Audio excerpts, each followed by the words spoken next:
What's going on, everybody? I'm Matt Harmon, and welcome to the Yahoo Fantasy Forecast. It is a hell of a day to talk ball because we have a ton of Week 1 games to get to, and joining me live right now, it is the great Chris Allen. Chris, what's going on, buddy?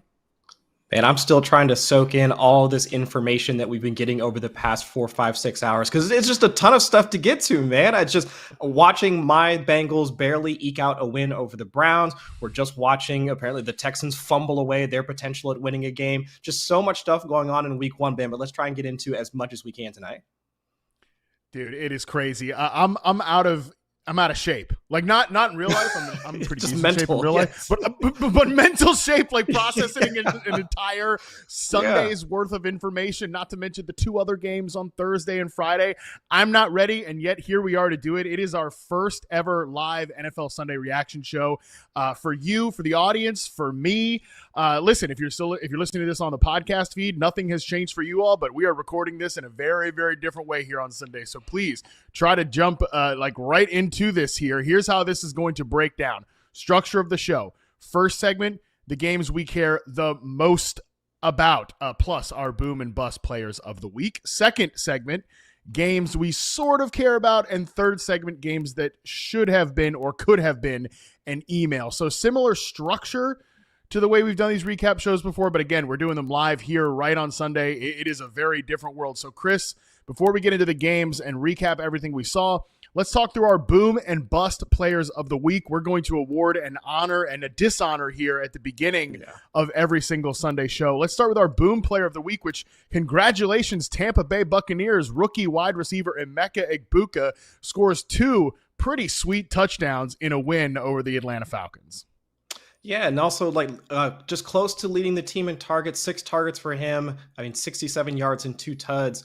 Just seeing the connection already in place between him and Baker Mayfield. And of course, in a spot where they needed to get that touchdown in order to come up and wind up eking out the win over the Falcons. I think that's where you can see where Egbuka would have that type of role coming out of the gate, and also seeing the role that he would have just between him and Mike Evans. So I'm really encouraged by this performance by Egbuka, like in Week 1. So more to come. I'm assuming this is going to be something that will continue to develop over the regular season, but just to see him come out and have that type of performance in Week 1, man, that's where I know folks were kind of hot to try and draft him over the offseason. And you were talking about him all this morning as the guy that folks need to have in their lineup. And now to see it all come to fruition right here, man, in that type of spot, that was great to see. Yeah, thank God, bro, because Sunday morning fantasy football live, it felt like every single start-sit question I did end up picking Emeka Egbuka. So thank God he ends up with the 2 touchdowns. He has the 4 catches, 6 targets. I think what was really impressive to me, Chris, was seeing that he played just 44% of his snaps in the slot. He was very much an inside-outside guy. I believe both of his touchdowns came on routes from the outside. I know that second one that put the Buccaneers ahead in what was a very uneven performance from Baker Mayfield. We'll talk about that here in a second. He's not a guy that is limited to just one alignment. He is a guy who can play all over the field. Really impressive game from Emeka Egbuka. But what goes up must come down. Our bust performance of the week. Honestly, I felt like we had to go back to Thursday on this one. I think we unfortunately do have to give this to A.J. Brown after not getting a target, Chris, until deep in the fourth quarter when this thing was pretty much over. Yeah, no, my man was probably sitting out there on the sidelines reading War and Peace or some other book so that he can keep himself interested in whatever was going on, because nothing really happening for him in the game. And that was something of a bizarre performance, I think, in terms of the positional distribution for Jalen Hurts. A lot more targets to the tight ends, not a ton of work for the wide receivers. So this is going to be something that's going to be something of a structural change for the Eagles offense. And we're going to have to pay attention to that moving forward, because for the folks that drafted not just A.J. Brown in the early rounds, but Devonta Smith in the middle rounds, this might be more of a beneficiary for guys like Dallas Goedert and even, of course, Saquon Barkley. So I'm somewhat concerned about what this passing game for the Eagles is going to look like, even in a game where, yes, it was something more of a back and forth type of competitive matchup. It wasn't one of the games like in 2024 where they didn't have to have their foot on the gas throughout the entirety of the game. Even in that type of performance, we're not seeing a ton of targets towards A.J. Brown. That's something of a concern. So hopefully things will change in week 2, but we'll have to wait until next week in order to figure that out. Yeah. Listen, it's Boone and I are going to do a full breakdown on this on the People's Panic Meter tomorrow. I would be shocked if A.J. Brown is not submitted to the People's Panic Meter. Like, truly, I'll give you back my year's worth of salary if he is not. Well, don't hold me to that. Maybe like let's not do all that. Just in case. Just in case. A quarter of the year. I'll give you that back if he does not get submitted tomorrow. I'd be stunned. But Chris hit on some of the high-level points there. 33.9% plays in 12 personnel, 12.9% plays in 13 personnel. Very big, big tight end packages this year, which was very different from last season for the Philadelphia Eagles. Almost no motion as well. So lots to talk about that with Eagles offense. And, of course, also can't not mention A.J. Brown's hamstring injury. I've got my eyes on the film since then. He just doesn't look right. So this might be something to talk about, at least for the first part of this season. Hopefully he gets back on track here pretty soon. But like I said, we will do a full breakdown on that with Justin Boone tomorrow and just how much we should be panicking. But let's waste no more time. Let's get into these games here. Let's start with the games the games we really care about, the games of the week here. We're starting with Packers 27, Lions 13. And Chris, my first note on this, because this quite literally just ended, Lions just got rocked, bro. I mean, what would you have said? What would you have said if I told you the only player to score a touchdown for the Detroit Lions was going to be preseason hero, Matt Harmon, weird obsession, draft prospect, Isaac Tesla, the only guy that gets into the end zone here, Chris, to make this 13 points for the Detroit Lions, 27 points for the Packers, and it was with, I believe, 1 minute left in the game. Did Tesla score that touchdown? I would have told you, you have just completely lost it. I get that you are the wide receiver man in the industry, but your obsession with Tesla has gone a bit too far if that's your prognostication for week one. But it coming true only enhances my concern for what this passing game is going to look like. Yeah, I know that Amon-Ra St. Brown got a little bit of his. We saw Sam Laporta also mix in. And, of course, Jahmyr Gibbs showing up with 10 targets. But from a efficiency standpoint and from just seeing Jared Goff look rattled from time to time throughout the game. And, yes, I know Green Bay Packers, their pass rush is going to look excellent, especially with the acquisition of Micah Parsons. But I would think that Dan Campbell and the rest of the crew would know that this is what they're walking into in week one. And to still see Jared Goff only come up with 31 of 39, 225 passing yards, a touchdown, and an interception, it just leads me to be somewhat more just concerned about how this passing distribution is going to work out for the remainder of the season, and also what the ceiling of this passing game is going to be. So, yeah, I would not have guessed that. I would have thought it would have been a little bit more of a let's see, a couple of deep shots to Jameson Williams that come up with on the positive side, but rather than the negative side. And even seeing Khalif Raymond mix in as well on the deeper out routes as well. I think that's where I'm trying to see what they're trying to do here, especially without having Ben Johnson calling the plays. But right out of the gate, I do have at least a couple concerns about what things are going to look like, not just for the Lions offense from a real fantasy or from a real standpoint, but also how this is going to shake out for the fantasy guys that we love to draft. No question. I mean, look, this is not the type of performance you would expect from a veteran team that's brought back a lot of the same players on offense and has the same head coach. But, listen, Boone and I did the Contrarian Corner episode where hey, what if losing Ben Johnson just causes the Lions offense to take a significant step back? And it's 1 week. It's one data point. We're going to try our best not to overreact to this stuff, and we're ultimately going to fail. We're going to fall short of that goal. But 1 week in, I'm certainly much more nervous right now about the Detroit Lions than I was 24 hours ago, and I already thought there were reasons to raise an eyebrow at the fact that we have coaching brain drain on the offensive side. And Chris, to me, the biggest thing that I noticed watching this game was it's what I talked about this morning. I don't think the offensive line, especially on the interior, had the same level of push that we're used to. These two guys, I mean, look, Green Bay has got some good players in the front seven. Obviously, they just added Micah Parsons as well. We know that. That is a good defense on the other side of the field there for the Green Bay Packers. But these two guys in David Montgomery and Jahmyr Gibbs to come away with 2.3 yards per carry, 2.1 yards per carry for Montgomery and Gibbs respectively,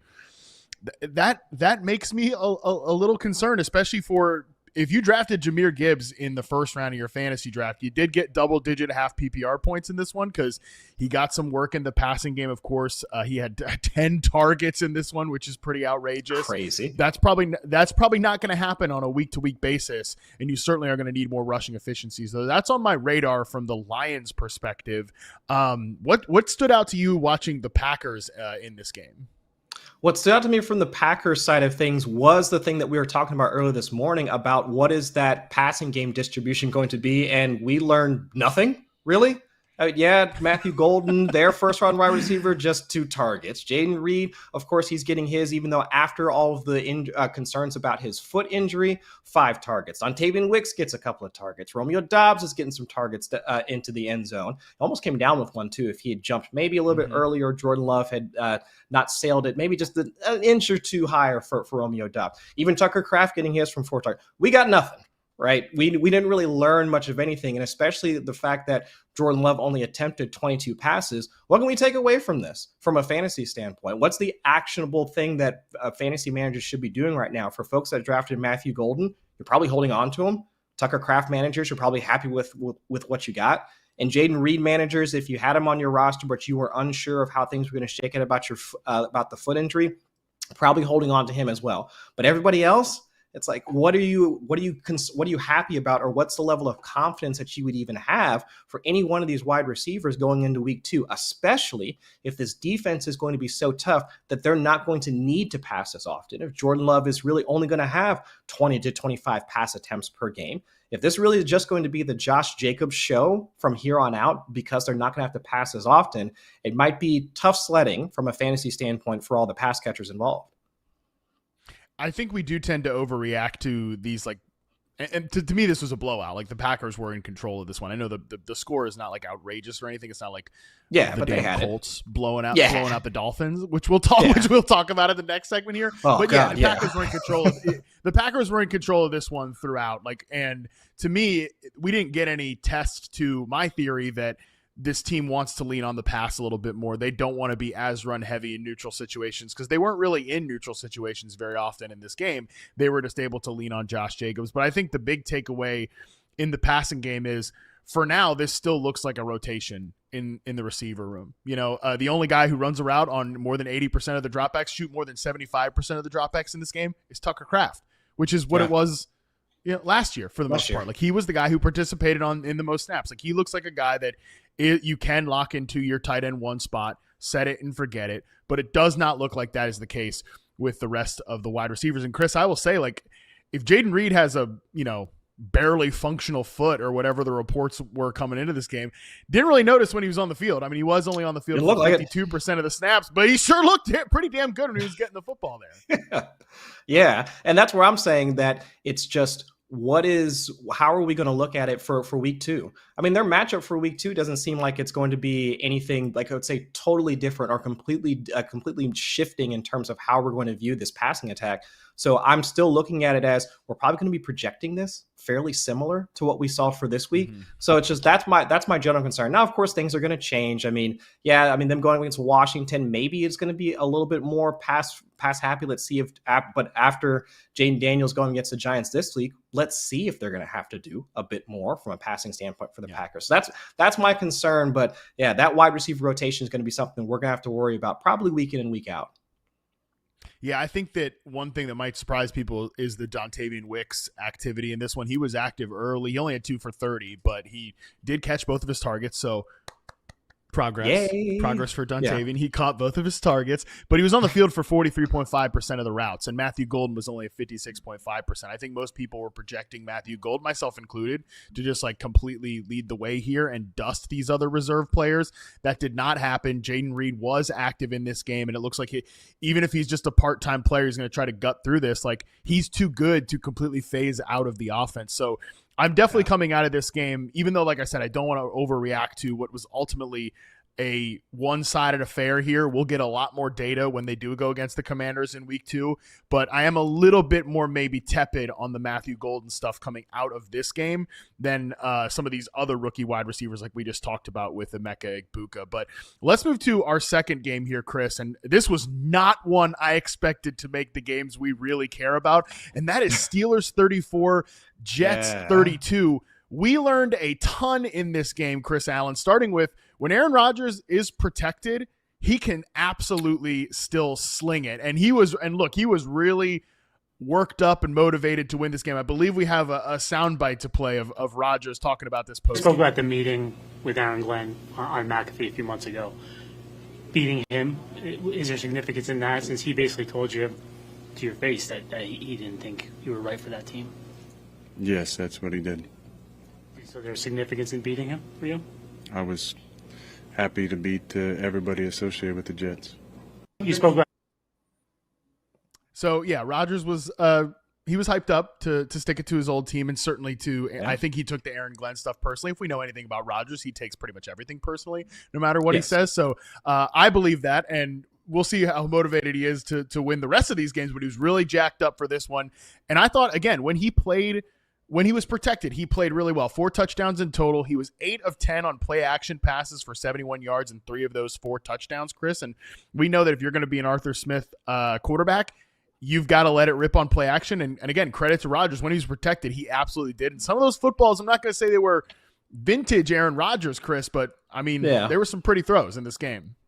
Oh, for sure. And the one thing that I would say is the one negative for Aaron Rodgers in this particular game. In fact, didn't seem like he had a ton of mobility. And I think to your point, Matt, if you could find a team or an opposing team that has any sort of pass rush or that can break through the Steelers' offensive line, didn't really seem like he had a ton of mobility. Now, I get it. I mean, Achilles injury aside, this is still a 40-plus-year-old quarterback. So I would understand the fact that he's not able to really get out there and run and throw on the move like he used to be back in his prime. So, I mean, the 4 sacks that he took, completely understandable. But past that, it's, if he can get in that type of game script where the offensive line holds up, he can get back there and essentially have that park and bark type of offense where it's just him slinging it downfield to whomever at this point, because even Calvin Austin's getting involved. I think that's where you can find those game scripts where he can be fairly viable from a passing standpoint for fantasy. And looking at their upcoming schedule, I mean, not the best. I mean, yes, Seahawks next week. I think New England after that. So, I mean, he's got some up and down matchups, but at least from a week 1 standpoint, somewhat encouraging considering where, at least from a draft standpoint, we were kind of burying Rodgers in the rest of the passing game from a fantasy standpoint. So good to see him at least give us some hope if folks were looking to Pittsburgh for some fantasy points. Yeah. Now, if I was, and obviously I'm a big Steelers skeptic here, so I'm giving Rodgers a lot of credit for how he played here. But some of your points are extremely valid. With you get close enough to sneeze on Rodgers, you're bringing him down, and like the play is over. That's just pretty much where he's at from a mobility standpoint. But I also think too, as much as I said going into this game, the Jets defenders, they know him really well. A lot of these guys were in the building with him the last couple of years. He knows them really well too. And because the Jets are undergoing a pretty massive scheme transition from, Robert Saleh, kind of the cover 3, rather traditional stuff there, like a lot of zone corners on one side of the field, to more of a man-heavy defense. And Sauce Gardner in this game, like, shadowed DK Metcalf, according to Next Gen Stats, on 90% of his routes, allowed just 1 reception for 11 yards on 3 targets. Elsewhere, he got all the rest of his production, which was 3 catches, 80-plus yards on the other ones. So, it was a lot of like quick hitters, and to me that makes a lot of sense. 3.2 air yards per target for DK Metcalf, which is very unusual. That makes sense, Chris, when we're thinking about Chris Allen. Like, when we're thinking about Aaron Rodgers, like identifying stuff pre-snap and like, okay, well, DK's over there by Sauce Gardner. I'm going to go ahead and not throw at this guy who I have a lot of respect for. I'm going to pick at the other positions, which is exactly what happened here. We'll see what happens when he goes against more of like a varied coverage defense that can kind of throw things at him and maybe, fool him a little bit based on what we saw on film last year. Yeah, and that's why I'm not looking at Calvin Austin's stat line and saying he's somebody that's going to be at the top of my priority list for waivers coming into week 2. Yeah. I think this is more as this is the matchup that Rodgers saw. He knew had to pick on the Jets secondary corners. Same thing for Pat Freiermuth, who mixed in for a few targets, around like a 10% target share. Jonnu Smith getting not just the targets, around a 21% target share, but also getting the rushing touchdown, because that's what Arthur Smith loves to do. And instead of giving it to the running backs, he's just going to piss us off by giving a tight end rush instead. Arthur, just keep doing your bit, man. Just keep going on and doing that type of stuff.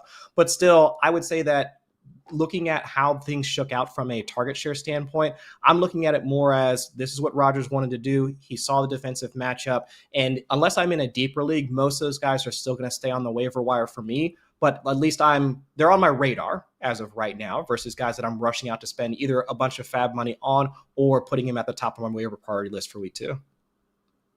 Speaking of Arthur Smith, I'll just quickly touch on that Steelers backfield.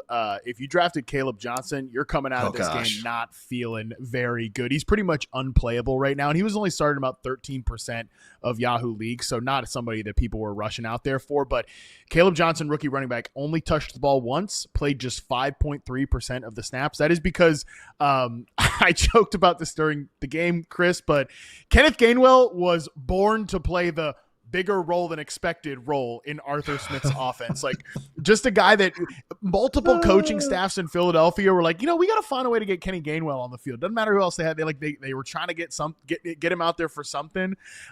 He was the guy that played a ton. Jalen Warren obviously found his way into the end zone. So he's somebody maybe you can play, but Caleb Johnson, man, he might end up getting dropped in a lot of leagues. Just like you touch the ball once for -2 yards.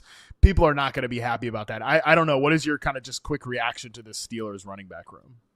So not just a rotation, but also potential problems from a run blocking standpoint for the Steelers. All three of them averaged like less than half of adjusted yard before contact in week 1 against the Jets. So if they're not getting a bunch of push from that Steelers offensive line before they can even get past the line of scrimmage, Caleb Johnson, who we assumed was going to be the Najee Harris replacement, who's probably going to need that type of runway in order to create anything really as a rusher, I would say that for right now, he's probably going to be one of those guys you're going to want to drop or look to somebody else for the time being until maybe they figure some things out. Maybe they do get a little bit lighter matchups from a rushing standpoint. But given that touch share, I don't want anything to do with Caleb Johnson at all for the time being. I know they didn't win this game, but man, I actually come out of this one feeling really good about the New York Jets offense. And I will admit to getting scared about the Jets for a variety of different, like maybe very stupid reasons in the preseason. We'll see. It's only one game, but I mean, again, they didn't win this game because Jalen Ramsey just said, I'm going to put on a clean legal hit, and Garrett Wilson is not going to come up with this 4th down reception. But otherwise, man, Chris, I thought there was a lot to like from this Jets offense, including a really clean passing performance by Justin Fields. Some good sack avoidance by Justin Fields, which when have we ever been able to say that about this veteran quarterback at this standpoint? He got the rushing production. We know that. Also, Breece Hall, fantastic. I mean, he looked incredible in this game, Chris. Explosive. He looked awesome. Explosive, 72.4% of the running back touches, 52% of the snaps. Are we just like, hey, all that preseason 3-man rotation stuff, is that just out the door after 1 week, or what is our temperature check on Breece Hall? I mean, I think we're going to have to toss most of that stuff out for the time being, especially not just from the touch share standpoint. But then also, I think the thing for me is coming into this season was that, all right, let's take the quarterback out of it. If you're going to tell me that any quarterback was going to have to throw to Garrett Wilson, solid wide receiver 1, let's say that, put him in the top 24-ish in terms of wide receivers. Mm-hmm. But then, of course, after that, it's Josh Reynolds, it's Tyler Johnson, it's Mason Taylor, the rookie tight end that they have. If you would say that any quarterback outside of the top 6 that we're drafting are going to have to throw to those guys, you wouldn't have a ton of confidence in them. And I think that's why Justin Fields getting paired with this, I would say, relatively weaker receiving core would have to struggle, or they would struggle, especially going up against the Steelers defense. But now seeing him have almost career highs in terms of passing success rate, 65.2% success rate for Justin Fields, 7th in play action rate, 0.5 EPA per dropback. I mean, these are efficiency numbers that we've never seen from Justin Fields before. And now tack on top of that, the fact that he was still rushing, still able to create on the ground. I mean, it leads me to see him as a top 10 quarterback. He now is able to promise or give us that value or give us the production that we were expecting when we were drafting him in those middle rounds. So I am very much encouraged by this passing offense. The rushing we knew was going to be there, but seeing him be efficient and able to operate this offense from Tanner Engström, I'm very much encouraged by this performance. And now looking at his upcoming schedule, Buffalo, Tampa, and of course Miami, who we know is something of they're having some problems in Miami. So I would say Justin Fields is going to be your quarterback 1 for the foreseeable future. I'm glad you said Tanner Engström's name because I'm a huge friggin' dork, obviously, but I thought to myself multiple times watching this game and having it on a solo screen, which I was like, I keep it on early and then I'll probably flip that thing to something. You got that on a single screen? You sicko. Oh, dude. Yeah. I mean, well, number one, it was like a local game. So the way I set the screens up, it was like, it's easy for me. It was just the laptop screen that the monitor I've got here. I just flip that thing around. It's usually like the one I don't care about that much, but I gave it big treatment at some point. It got promoted up to one of the bigger screens because, man, this was a fun game to watch. And again, I'm a big dork, but like probably about halfway through this game, I thought to myself, oh man, I can't wait to chart Garrett Wilson from this game because I just thought the alignment in this was really interesting. I talked about this a lot in the offseason that obviously the Justin Fields variable is what it is. And we're coming out of this feeling pretty good about the Justin Fields variable. We'll see how that goes over the course of the season, but I didn't think it was getting enough credit, just the structural change that was coming to the New York Jets offense. And this thing just felt so much more condensed, so much more motion in it. Garrett Wilson, 33% snaps in the slot. He was definitely more of a perimeter guy last season.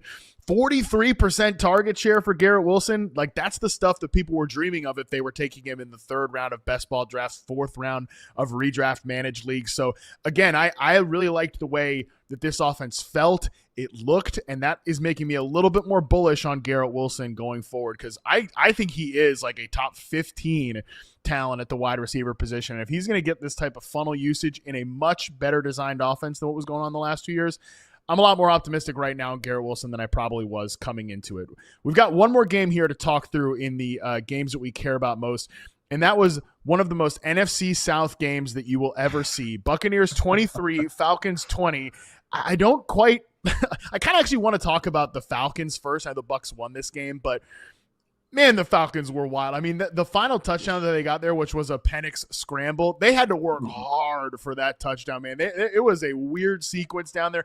Can't even really describe it on the show. It was one of those you had to be there moments. But one thing that stuck out to me was the Falcons went super pass heavy in this game, Chris. 48 dropbacks, 6 Michael Penix scrambles to 22 running back runs. I definitely did not expect that out of the Falcons in week 1. No, and that's the most most dropbacks for Penix in a single game since he's took over. Now I get it, that's only his 4th start for the Falcons, but still seeing him do that. But also the change that I noticed out of that game was the fact that he wasn't really throwing downfield. Now I get the fact that they didn't have Darnell Mooney in the game. Drake London came out, like he was in and out as well, but only like 6.9 like average air yards per attempt for Penix, and that was a complete shift from where he was at last year. It was around 9.5 to 10 air yards per attempt. But also on top of that, we already talked about the offensive line concerns for the Falcons.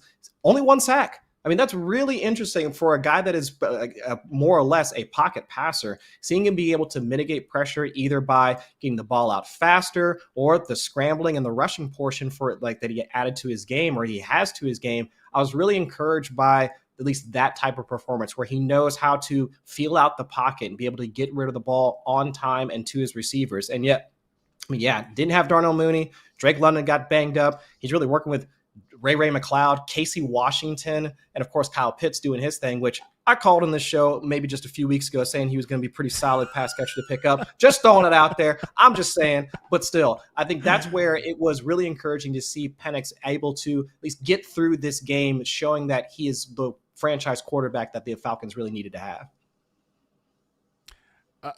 Yeah, I mean, just got to get Drake London out of there, got to get Darnell Mooney out of there. Then Kyle Pitts can finally start to do some things. But no, he had some good catches early on in this game. He was an active part of the offense for sure. But you mentioned the lack of downfield passing. I mean, Penix did not complete a single pass, and he only had 7 passes total that traveled over 15 air yards on the day. And some of them were definitely some pretty rough misses. But a lot of times I just thought he had to get that ball out quick, and he is – I mean, Bijan Robinson go for 100 in this game through the air. That was because Penix, this is who he is. He will read out the downfield stuff, but man, he is willing to get to the check down pretty quickly. And obviously, you put that thing in Bijan Robinson's hand, he can do something with it after, as we saw multiple times in this game. One thing to know about the Falcons, you mentioned this, Drake London left the game late, was not on the field for the Falcons for the final drive. Believe he suffered a hip pointer, according to Ian Rappaport. It's not expected to be a long-term issue, but we don't know if he will miss any time, which is a shame because I know he didn't get any downfield looks. I had somebody tweet at me today, like, you better come on your show and start talking about how Drake London is the new Wan'Dale Robinson, which was offensive to me, obviously. Tough. And I will not be saying that, but he did get 15 targets, and he didn't do much with those 15 targets from a yardage standpoint. So, so he's not Wan'Dale Robinson. I'm not going to say that. That is offensive, but 15 targets for Drake London, that's what we expected him to just get funneled looks. So we'll have to track his health throughout the course of the next week. Pretty weird game from the Bucs offense, Chris. Mayfield just kind of felt off to me all day. Yeah, and that's where it was pretty interesting to see how Raheem Morris dialed up a lot of the defensive looks that kind of put Baker Mayfield on his back foot. 40.5% pressure rate for Baker Mayfield, and also seeing him having to push the ball downfield and farther. It was almost the opposite of between those two quarterbacks, where we typically saw Penix pushing the ball downfield, Baker Mayfield targeting kind of the intermediate parts of the field in order to let his receivers react to the catch. Exact opposite. Baker Mayfield averaged just around like 10 air yards per attempt on passes. That's the single high mark for Baker Mayfield, at least between last season and the start of this season. But also, like, the efficiency was also down. I mean, 36.4% passing success rate. That's a career low for him. I mean, also let's look at the passing distribution for him. Mike Evans, of course, got his, and we already talked about Egbuka, but seeing your guy, one of your favorite wide receivers, Sterling Shepard, getting into the mix, I'm wondering if that's more of a Cade Otton thing, because we didn't see a ton of usage for the tight end. But still, I think this is more of a week one trying to adjust to what the defense is giving them. But let's see if we get another week back. Otton doesn't have a setback and he gets more involved. And of course, seeing the looks to both Bucky Irving, Sean Tucker, and like those types of guys, I think this offense might just need another week to get to see how they can get their feet back under them, because the loss of Liam Cohen, I think, is somewhat of a concern here. And I see some of that playing out in week one, but let's see how things shake out for them once they face the Texans in week two.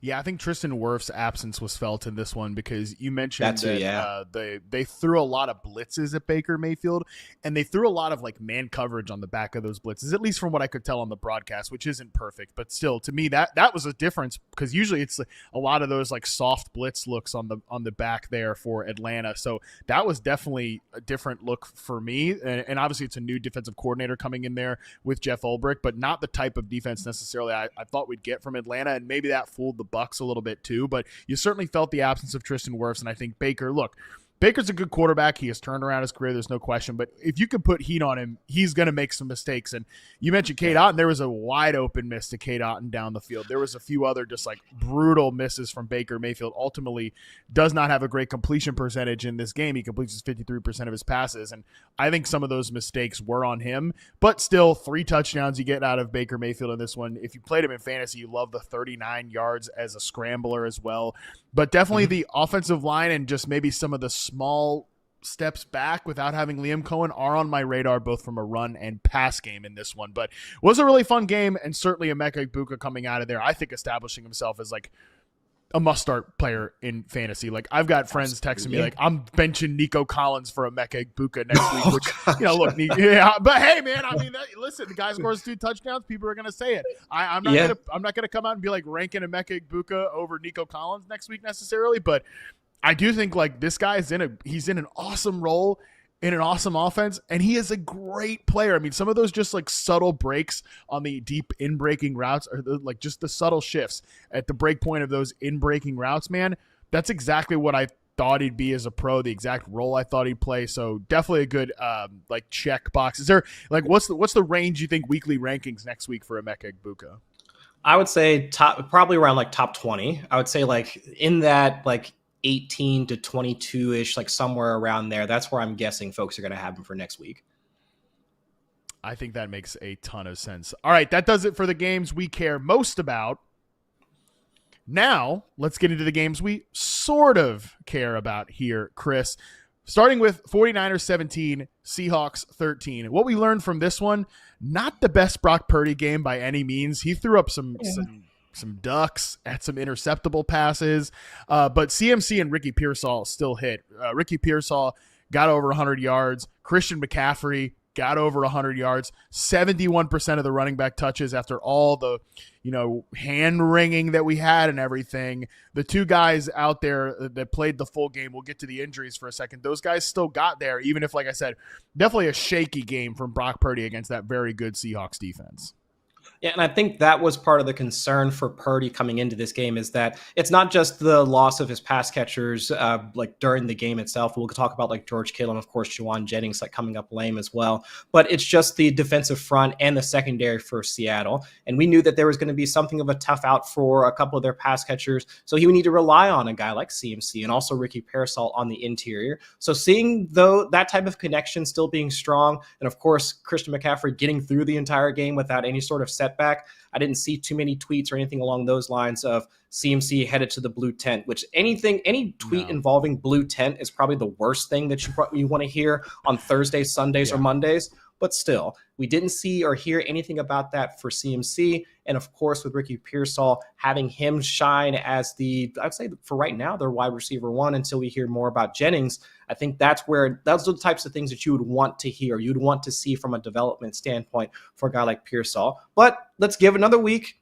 Tough matchup this week, a tough divisional matchup. And also one of the things I was thinking about for this game is that the level of familiarity between the teams. Like, let's toss out the fact that it's a divisional rival or divisional matchup. Was it Clint Kubiak on one side? His brother, it Clay Kubiak is also, he's on the 49ers. Yeah, so there's familiarity there. I mean, Robert Saleh coming back, and of course, how many times that he's been a part of, or like his familiarity with the Seahawks. I mean, there's just so many connections between those two franchises that this was going to be another one of those rock fighting, mudslinging type of matchups that wasn't going to lend itself to a high scoring type of affair. But still, I'm hoping that this is going to be one of those games where each team can really reassess where it's at from an offensive structure standpoint. And also, hopefully they get each of their pass catchers back, like from an injury standpoint, especially the 49ers, such that next week they come out really guns blazing once they don't have to really face each other. It's not going to be another divisional match for them. Yeah, it's a great point about the familiarity. And like Mike Macdonald has the Seahawks head coaching job because his scheme and his approach to defense does really well against these Shanahan and McVay offenses. That is the reason he is the head coach of the team. So not surprising that he had Purdy pressured on 57% of his dropbacks, which according to NFL Pro is the highest of his entire career. So a lot going on there. Just the injuries continue to hit the 49ers as well. George Kittle suffered a hamstring injury in the first half of this game, did not return. Juwan Jennings has a shoulder injury. According, I think, to Matt Mayako after the game, he could not even lift his arm. He's got, again, shoulder injury. They're both going to undergo MRIs, so we'll have to keep up with what those guys are able to do. But some really good plays from Ricky Pearsall on this one, someone that I think is a must-start fantasy player going forward. On the Seahawks, I think we learned two things. Number one, the Seahawks backfield, I think, Chris, we got to adjust to this. This was a big signal. I think it looks like a committee. Kenneth Walker, 13 touches, 3 targets. Zach Charbonnet, 12 carries, no targets, but played in the 2-minute drill and got the work inside the 5. So if you drafted Zach Charbonnet, you're feeling great. Like, not only do I have this injury contingency upside, but I also might have a weekly, like what the heck flex type of starter. But how are you feeling if you took Kenneth Walker in the 4th round, Chris Allen? Not so good. I would say that he is probably one of the guys that you thought at the very least was going to be a workhorse-ish type of back, where he would have mostly early down work and potentially working on the goal line. And that was Charbonnet that got the 1-yard plunge for the Seahawks this week. So I would have many alarm bells ringing in my head that this is not the running back that you drafted. This is almost the same scenario where we're projecting the type of workload for Aaron Jones and Jordan Mason, as there would be like a 1A, 1B type situation where we were thinking there was going to be a clear RB1, RB2 delineation between Kenneth Walker and Zach Charbonnet. But seeing this type of workload and this split between the two of them, my hope, the only thing that I'm coping with right now, Matt, is the fact that maybe there's still some lingering pain for Kenneth Walker because of the foot issue that he was dealing with throughout the back end of the preseason. Maybe that's it. And that's why they want to give Charbonnet a little bit more work. And maybe if it goes away, or they figure out a way to manage some of that pain throughout the regular season, we can see a bit more work for Kenneth Walker. But that's the only thing I can hang on to at this point. Otherwise, we are in a full-blown committee. We approach this from the wrong way, but still, there's still a chance for Kenneth Walker to break off some of those longer runs like he has wont to do in previous seasons. So we can see some of those game breaker type of explosive runs from Walker, and he can wind up getting in the end zone at some point. It's just this 1 week. Let's get to week 2, see how the touch share shakes out, and go from there. The other thing I think we learned from the Seahawks offense is Jackson Smith-Njigba is going to dominate those targets, baby. Sam Darnold threw to him on 13 of his 23 pass attempts, good for a 56.5% target share, which I haven't double-checked it, but it's got to be, if it's not the highest, it's got to be right there in terms of wide receiver target share from the week. And this was like, that game that Ladd McConkey had against the Texans in the playoffs. This was like that. Yeah. No other Seahawks pass catcher had more than 15 yards in this game. So I just think this is something that people overthought a little bit with Jackson Smith-Njigba, that like when there's a number one guy, when there's an alpha in this like Kubiak offense, that guy just gets peppered with targets. And JSN didn't have a perfect game in this one. He had actually like right after I said, oh man, I'm really impressed by Sam Darnold and Jackson Smith-Njigba's chemistry. He like had a fumble and then lost 8 yards on like a fake, I think what it was supposed to be a pass, but ultimately just gets dirted.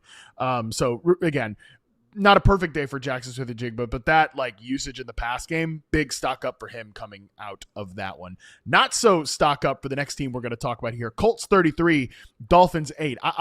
Let's just talk Dolphins here real quick, Chris. Is it already over for Miami? Week 1, they're inside. It's September when they usually come out and they've got the hot hand, whatever the new scheme thing is.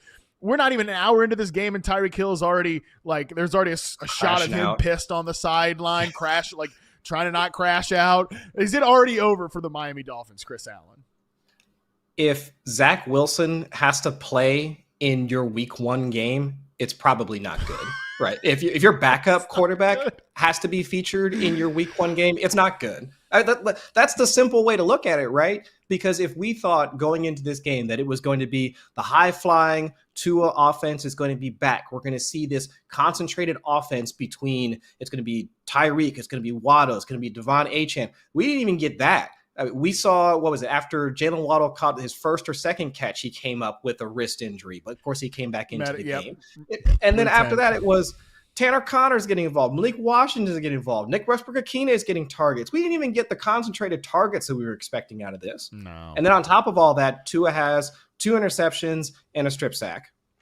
What are we even doing here? I mean, at this point, I'm assuming that this is going to completely crumble. I don't know how Mike McDaniel is going to be able to joke his way out of this one at this point. So I'm trying to stay at least level-headed about how to approach the pass catchers that we want to be involved in this, and that's Hill, Waddle, and Achane. I can see a scenario for Achane to continue being the running back that at least we drafted. But for Tyreek and Jalen, if we're still having to rely on Tua week in and week out from a passing standpoint, it's going to be tough sledding for anybody that has either of them on the roster. Yeah, I mean, look, if you were like me, pessimistic on the Dolphins offense coming into this, you don't come out of week 1 feeling any different. Like, that's just the way it is. Maybe we'll be proven wrong and they'll show us something, but for now, this is about the worst case scenario that you could have imagined. And like, if you took Devon Achane in the first or second round of your fantasy draft, you are counting on, begging for the PPR scam basically for the rest of the season. Okay, let's talk Colts here. Colts. The offense was a powerhouse in week 1, man. Ray Garvin brought this up earlier this week that they hadn't won a week 1 opener since 2013. Well, they won a week 1 opener now. The first time since it went over 4,400 days. Almost been, Schefter tweeted this out. It almost been 4,400 days since the Colts last won a week 1 game. Daniel Jones and the Indianapolis Colts, Chris, scored on every single drive in this game. I certainly did not see that one coming. No, I didn't see that coming. Now, I get it. Having let's say a more stable quarterback from a throwing standpoint in Daniel Jones versus Anthony Richardson, I get that why Shane Steichen would want that type of guy under center in order to get the ball to Michael Pittman, of course, Josh Downs, and then like trying to get Tyler Warren involved. This type of performance, I did not see this coming. And it wasn't just the pass game acumen, seeing him 22 of 29. I mean, a high completion percentage for Daniel Jones, which we don't see all too often. But on top of that, the rushing performance. And that man was out there acting like he was back in his rookie season. I mean, 26 yards, 2 touchdowns on the ground. Who are we? Which Daniel Jones is this? Like, where has this guy been at for the past few seasons? Now, I get injuries have set him back quite a bit. But if this is what we can expect from not just Daniel Jones operating the offense, but from Shane Steichen, the play caller, Now Daniel Jones has to be on your streaming watch list moving forward if you didn't draft him already, because Tua is probably a guy that you drafted. Picking him up for Daniel Jones, I can see that. Trevor Lawrence might have been a guy that most folks drafted or has on high on their streaming watch list. We'll probably talk about him later. Daniel Jones, I would also advocate for trying to at least have on your bench over a guy like that. So I'm looking at this Colts team now as like I was just looking at maybe Jonathan Taylor in the second round, Michael Pittman and Josh Downs and Tyler Warren. Those are the guys I really wanted. But now having some confidence in Daniel Jones, in trying to push this team forward, getting him in the scoring position more often, more touchdowns for everybody, I'll have Daniel Jones as a potential streamer from here on out. Look, I can totally see week 10, week 11, we're like, remember that Danny Dimes like week 1 performance and how we all overreacted to it? I can absolutely see that happening. That being said, if you want to be optimistic, just like look at these pass catchers, man. Like this is Danny Dimes showed today why should be easy to be the Colts quarterback, because Shane Steichen, I think, designs a well-designed offense. You could poke holes in who he is as a head coach, but I think he designs a good offense. And they've just got options on options, man. Like there's somebody, if not one, 2 guys open on a given play. And usually that first read, and we saw Michael Pittman get back in that like RPO heavy, the Minshew year, the 2020 season. We saw him get back in those like first read target looks. Tyler Warren is going to catch a bazillion passes in this offense. Josh Downs is the only one who comes away disappointed in this one relative to expectations. We'll see. He only ran 52% of the routes. Like, still coming back from an injury. We'll see what's going on there. But there's just options in this offense. So Danny Dimes, if he continue to be consistent, can not keep up this statistical performance, but can certainly keep it moving as a good offense there in Indianapolis. But I still want to see a few more weeks of evidence before I overreact to that. Let's stick into the AFC South and go with the next team here. Rams 14, Texans 9. Texans real quick first here, Chris. That offense still has a lot of problems to figure out. I'm optimistic over the course of the season that we'll get something good out of it, but concerns about the pass protection, concerns about the offensive line, and really just a lot of tight end usage in this game. Didn't see that one coming. Not a big Nico Collins game. Pretty much like the worst case scenario, I feel like, for the Houston Texans in this game. Chris, what was your reaction? Yeah, it's pretty much the same thing. A lot of sloppy football, I thought, from the Texans. I mean, another 3 sacks like for CJ Stroud, still not being able to operate the offense, I would say, stylistically how he would like to, because in his rookie season where he was slinging the ball down the field, still had one of the higher average time to throws, because he does like to take some of those intermediate and deep shots. And that's why we were looking to guys like Nico Collins and especially Tank Dell when he was still healthy, as productive fantasy wide receivers. But now in this offense where he's still getting pressured quite a bit, still having to check down to a lot of his like a short area wide receivers where he doesn't have a ton of rapport with, because let's look at it. I mean, Jaden Higgins is still a rookie. I mean, having to get Xavier Hutchinson involved for a few targets here and there, guys that we really wouldn't rely on from a fantasy standpoint to produce. Those are the guys that Stroud has to look to.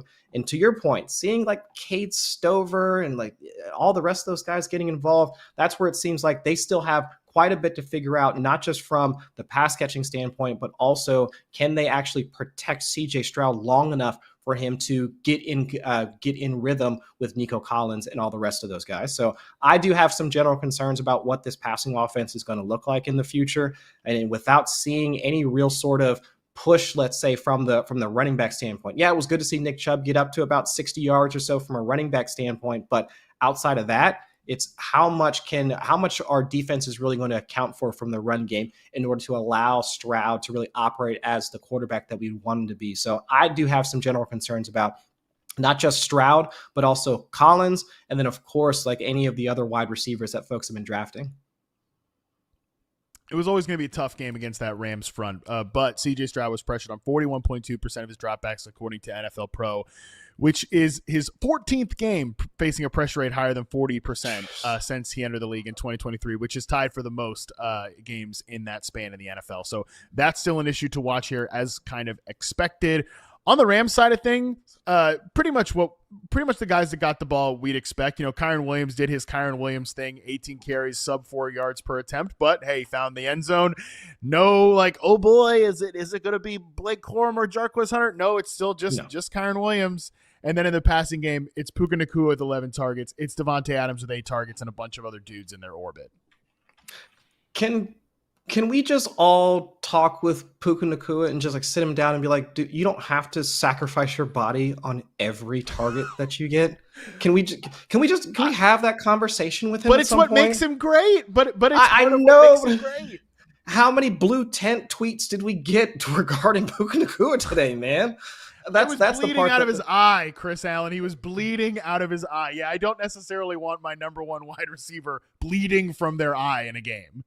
Yeah, nobody wants that. And so he's one of those wide receivers where you have him, you know what you're going to get out of him from a target standpoint and also the productivity. But how about he's one of those guys where he's in my starting roster. I'm just not going to watch the game, and I'm going to try and mute any tweets regarding him for the next 3-4 hours, and I'll just look at the box score afterwards. Because for a lot of folks that have him on the rosters, if they were watching that game, that would have been an absolute roller coaster seeing him on the field, take a hit, and then go to the tent, come back in, catch another 10, 15-yard pass, go to the blue tent again. It just has to be – it'd be too much for me. So, but otherwise – I don't think we learned too terribly much other than what we expected coming into the season. It's good to see Matthew Stafford out there still slinging it like we know that he can. Didn't really seem to have any setbacks or any discomfort from the back injury.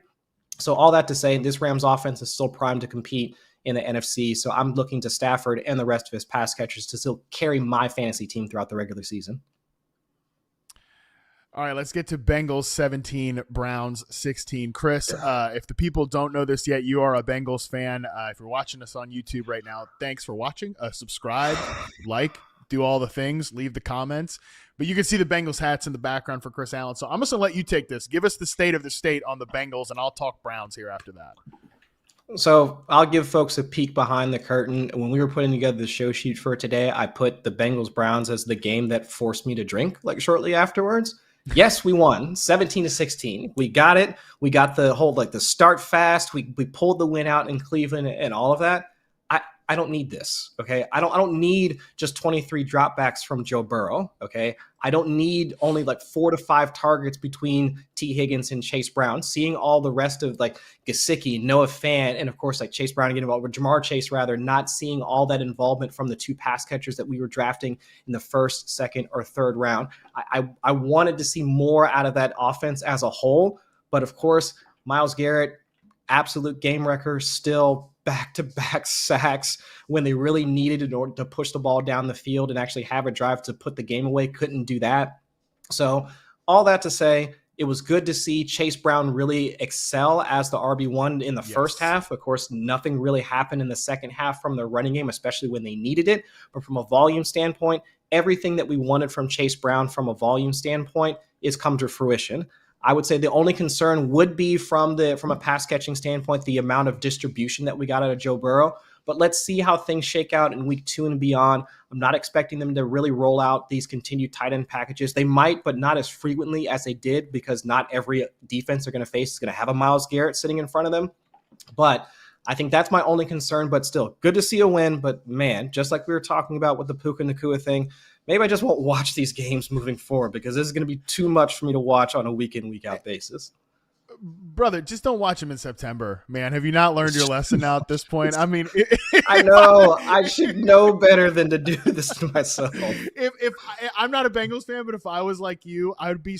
When they had the series where it was 3 straight sacks, Myles Garrett gets 2, and then he was kind of involved in the third one as the cleanup guy, or at least he was there. And one of the 2, Myles Garrett just obliterated Joe Burrow on a stunt up the middle. On the stunt, I would have right just been so. Oh God. I would have just been so annoyed about all the. Thank God we played these guys in preseason so they wouldn't get off to a slow start. But thankful for you and all the Bengals fans out there, or at least good for you guys. This is probably not going to be a thing for the Bengals going forward. They always do this in September, then they'll figure it out. But at least they won this game, because guess what?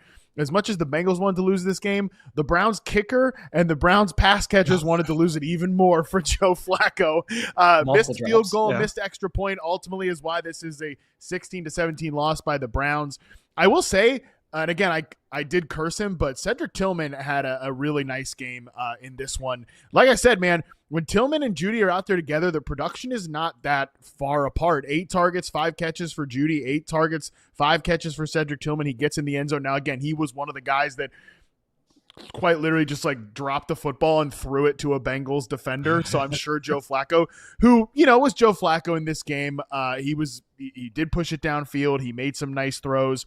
The other thing that we have to note from this game as well, one, I don't want to really take anything away from the running backs because Quinshon Judkins could join this team at any time. But the other one was not rookie running back Dylan Sampson. It was rookie tight end Harold Fannin.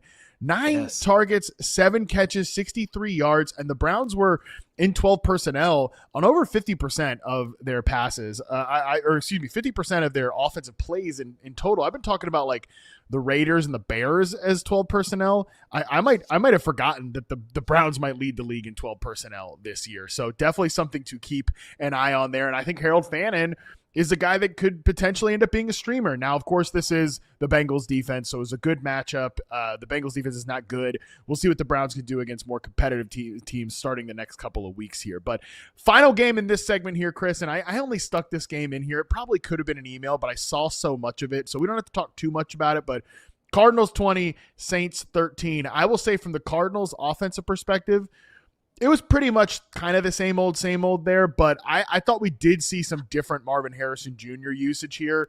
22.2% snaps in the slot. That was higher than last year. Almost a full air yard per target, full yard lower average depth of target.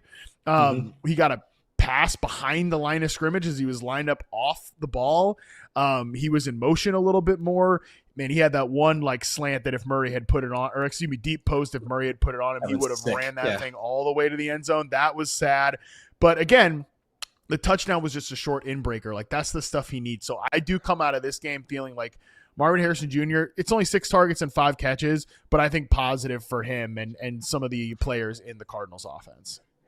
And that was the thing that stuck out to me the most for Marvin Harrison Jr. was the fact that they gave him a few more gimme targets. And that was the thing I struggled with so much throughout his 2024 campaign was that you have this guy that, once he get the ball in his hands, he can create after the catch. And he's this big bodied receiver that if you were to deploy him a bit more on slants or even get him on hitches where it's just Kyler Murray and him just playing pitch and catch, that this offense could roll and be a bit more efficient than it was. So having him play that sacrificial X role last year just didn't make a ton of sense to me. And so, I'm a bit more encouraged with at least this week 1 performance. Of course, seeing him have like the 21% target share, him still operating as the team's wide receiver 1, well, just still behind Trey McBride, but still the team's wide receiver 1, not pass catcher 1. But still, I would say that I'm a bit more encouraged in that light, but hopefully we get to see more of those layup targets, more of those short area of the field layup shots from him, from Kyler Murray to Marvin Harrison moving forward. But for right now, at least it's a good stepping stone or at least a good week 1 performance for Marvin Harrison. Yeah, and look, I'm going to make myself look like a dumbass right now, potentially in a few weeks. But, everybody was clowning on him for, he needed to get like faster and stuff like that. What's getting bigger biceps? Like, what's that going to do for him? Let me tell you what, guy looked a lot more explosive. He just looked better in this game to me. Like he looked faster. He looked more explosive. He snapped it off better. And that's probably because he's been training in the offseason. Like sometimes when you're working on getting your whole body into better shape, like your arms get a little juiced along the way. So give me a break, people clowning on him for just like in there. Like he's just been doing curls all offseason. Absolutely ridiculous. Okay, so that's my Marvin Harrison Jr. bicep rant. I'll just say real quick, I thought the Saints offense and Spencer Rattler acquitted himself pretty well in this game. Chris Olave moving around the formation. Alvin Kamara didn't dominate the touches here, but he did find his way into the end zone. So I thought pretty on the adjusted curve of what I expected from Spencer Rattler. I came away feeling pretty good in this one. Man, Juwan Johnson definitely sold him on the last one. Like he threw a beautiful ball in the end zone that should have tied this game up, and Johnson just didn't come down with it.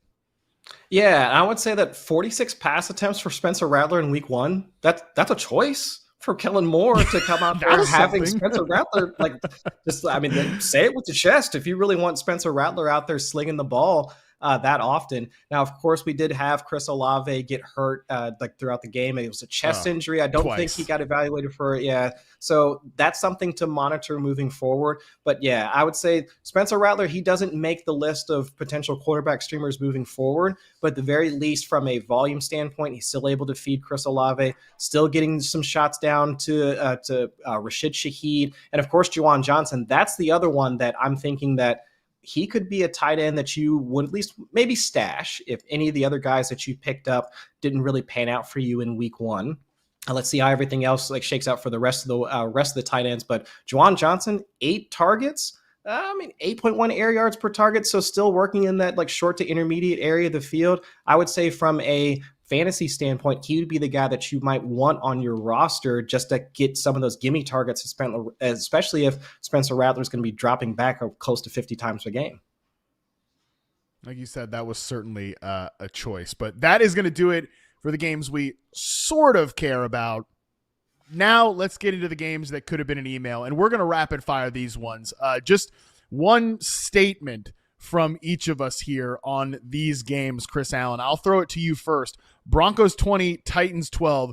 What's your one kind of statement here on this game that could have been an email? Cam Ward will be just fine.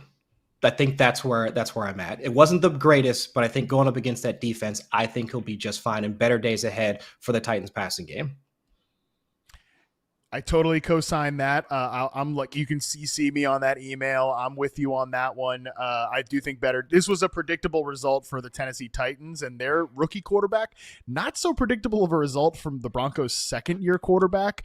I think the Titans defense has some good parts to it, but man, they got after Bo Nix. They fooled him a couple times, a couple interceptions. I'm not saying I'm panicked about Bo Nix and the Broncos offense, but for him to come away 25 of 40 in this one, definitely not quite. I thought the Broncos would roll. I expected we'd get what we got out of the Titans offense, but I certainly expected better from the Broncos offense. So that's when I want to watch back and sort of see what the deal is there. Is this just yet again another season where it's Bo Nix and Cortland Sutton, or is there more to this passing game? Let's go to Raiders 20, Patriots 13. Chris, I'll say what we learned from this one is that the Raiders are a good 12 personnel team. According to NFL Pro and Chip Kelly's debut as the Raiders offensive coordinator, the offense featured 12 personnel on 35.5% of their plays, averaged 8.1 yards per play, including both touchdowns. The Raiders averaged 5.3 yards per play in all other groupings. Pete Carroll after the game said that Michael Mayer might be our tight end too, but he is not a tight end too. It is worth noting Brock Bowers should be fine, did get a knee injury, didn't return to this game. But yeah, I thought the Raiders passing game, Geno Smith had one interception that was just oh my God, this is why people are going to clown on Geno. But otherwise, he was delivering some strikes in this one. Mm-hmm. And seeing him be able to operate well over 300 passing yards in his debut for the Raiders, I would say his connection with Chip Kelly and being able to operate that offense is something that we should at least. I'll have Geno Smith on my quarterback streaming radar moving forward. I'd say flipping it over to the Patriots side, are the Patriots just the Packers of the AFC? I mean, how many guys had multiple targets for the Patriots? Diggs, Demario Douglas, Kayshon Boutte, even Ramondre Stevens and Trayvon Henderson mixed in for a few, and Hunter Henry. So if this is going to be a relatively low volume passing offense, who are we going to be able to rely on a week-to-week basis for pass catching production for the Patriots moving forward? So that's my only real takeaway from Drake May's first start, or at least his week one opener against the Raiders. Yeah, it's an offense that's still a work in progress. A lot of pressure in this one. Not good under pressure was Drake May. And you mentioned Steph Diggs was definitely on a pitch count, ran around on fewer than 70% of the dropbacks. We'll see if that changes and things go a little bit more concentrated in the future. But let's go to the NFC East here. Giants 6, Commanders 21. Chris Allen, what did we learn from this game? Jaden Daniels, still good. And then also, of course, seeing old Bill getting into the end zone. I think that was the thing that I took away the most, was that touch share distribution for the backfield. That's the one thing that for the folks that invested in Ja'Cory Crosky-Merritt, they're probably happy to see old Bill scampering across the open field for them. So I'd say that's my biggest takeaway, is that you drafted old Bill, you're probably happy. Yeah, JCM, Ja'Cory Crosky-Merritt, Bill, 50% of the running back rush attempts, 1 target. Austin Eckler leads in snaps, 3 targets. McNichols got in there for 17.4% of the running back touches. That's interesting. Maybe that won't happen in a blowout type situation. But Chris Rodriguez, healthy scratch as we predicted on the preview show. That is definitely a good piece of news for Bill. I'll just say on the Giants side, we might already be on Jackson Dart watch. Like Russ was terrible in this game.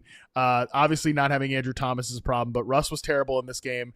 Brian Daboll was already dodging questions about Jackson Dart and did not make him available to talk to the media afterwards, like hid him away. So like they're already trying to like shield Russell Wilson's ego, which is not a good sign if you, for whatever reason, want to see Russ continue to start football games this year. Final game. And this was, God, I mean, we had 3 freaking weather delays in week 1. Like, what is going on with the weather? Chris, you're actually, this is how you made your way into the industry as the weather guy. What's up with 3 weather delays in week 1, including with Jaguars 26, Panthers 10? At different points, I forgot this game was happening. So that is why it's the final game here on the outline. Yeah. And that one, actually, I called that one earlier today with a potential weather delay because I did see thunderstorms in the on the forecast for that one. So I did think that was going to happen. But man, I think my biggest takeaway from that one was that Travis Etienne still the RB1 for the Jaguars, where a lot of folks were looking at Tank Bigsby or even Bashal Tutin as the takeover for Travis Etienne. But seeing him get out there, I mean, like over 100 yards, like in week 1, I would say that's where, for folks that took a flyer on Travis Etienne towards the back end of drafts, they're probably sitting happy. For Tank Bigsby managers, for folks that drafted him, I would say hold him for a couple of weeks. Let's see how they adjust things moving forward. But Etienne is the RB1 for right now. Yeah, and in the passing game, a lot of motion in this one. I believe they motioned on over 65% of their plays, did the Jacksonville Jaguars, so that's good. We like to see that from the offense, but I do kind of want to just throw out a lot of the like concern about BTJ with just 1 catch, not a lot of downfield stuff. Travis Hunter only played 62% of the snaps, but he only played, I think, 6 snaps total on defense. Just hard to know if any of this is real because this was such a weird game. I will just say Panthers, they got to be on the panic meter after this one. They did not look prepared to play in this game. And I know Ike Ekwonu, their starting left tackle, misses this one after getting like a last-minute appendectomy. That's a problem. But, man, this was it was not a good offensive performance for the Panthers, especially in the passing game. So they're definitely one to discuss on the Panic Meter show, which is going to be the show tomorrow. So beautiful transition to end this one here. Chris Allen, first live recap show, first Sunday recap show for you in general. Appreciate you doing this, buddy. Of course, man. We'll be back every week doing this. So love being able to sit down and talk ball with you for an hour and, of course, try and take in as much information as possible. But it's week 1. Enjoy it. Hopefully everybody did. I mean, after the Bengals won, I got to enjoy the rest of the afternoon. But yeah, I can't wait to see how the Sunday night football unfolds, Monday night, and of course the rest of the regular season, man. So I love it. No doubt. I'm just like trying to take in all this new information and figure out what to do with it. My brain is absolutely spinning, and I hope everybody else's is out there too, because that's what week 1 is all about, diving into all this new information and hopefully getting some fantasy football wins along the way. All right, that is going to do it for today's show. As I mentioned, on Monday, Justin Boone joins me for the first People's Panic Meter edition of the 2025 NFL season. I'm sure there's going to be a ton of panic in the streets after all the things we just talked about here. Remember, you can tweet at me or Boone. I will send out the tweet after the Sunday Night Football game is officially in the book, so you can find that on social media. But if you want to make sure you get to the front of the line, you can email us, fantasymailbag@yahoosports.com. Voice memos, videos are encouraged, but if you just want to write out your feelings, we will read them all on the show. So be sure to get your submissions in by 2 p.m. Eastern on Monday as we go live, 5 p.m. Eastern on YouTube, as we do pretty much every single day of my life at this point. All right, that is going to do it for today's show. Until tomorrow, we are out.